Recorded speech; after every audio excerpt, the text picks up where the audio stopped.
All right, so welcome to this next video. In this next video, we'll be dealing with the quotient rule as part of our journey of dealing with techniques for derivatives. Again, you'll see that we've got the power rule given. This is all in the formula sheet and of further studies. And if you've got a quotient, so you've got a quotient f of x divided by g of x, how we go about finding the derivative of that is also given in the formula sheet in this form. So generally what you do, you derive the numerator, fix the denominator, minus fix the numerator, divide the denominator over the denominator squared. So that's how you then do the quotient rule. So let us apply it to this question. So we have dy dx, we have to find the derivative of this.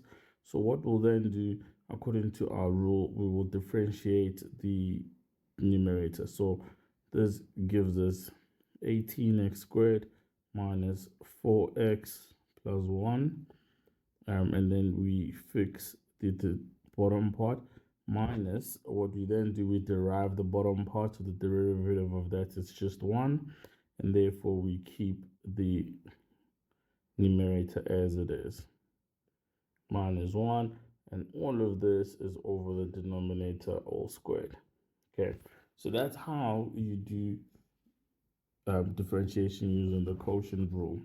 And what you can do from here, you can continue and multiply out for yourself and simplify that. I trust you to be able to do that, but this is just a technique applied. Let's move on to our next question. Our next question, as it is again, we can see that we've got a function at the top, we've got a function at the bottom, so therefore we can use our quotient rule.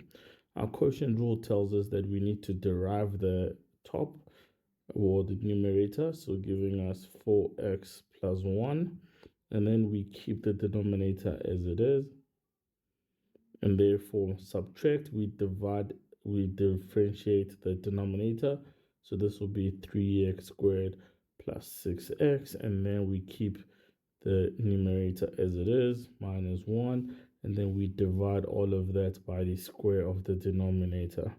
So like I said, you can simplify this for yourself, but normally just applying the technique just suffices. So this is quite a good way of being able to do that. Let us see if we can do this next question over here. Well, now with this next question, it is a bit more interesting because there's two things here. We do have a quotient, but the quotient is part of a composite function. So therefore, we then have to use the quotient rule. And from using the quotient rule, we can therefore use the chain rule as well. So let us get into this. So the way we'll do this, we'll start by going 5, that whole expression 4x minus 1 over x squared minus 9x, all to the 4. And then from there, we will use our quotient rule. So our quotient rule tells us this. We derive the top.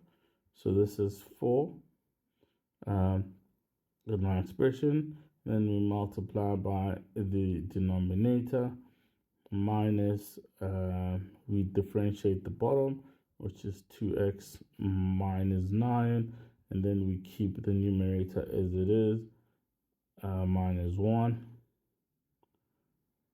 And then what we then do, we divide all of that by the denominator squared.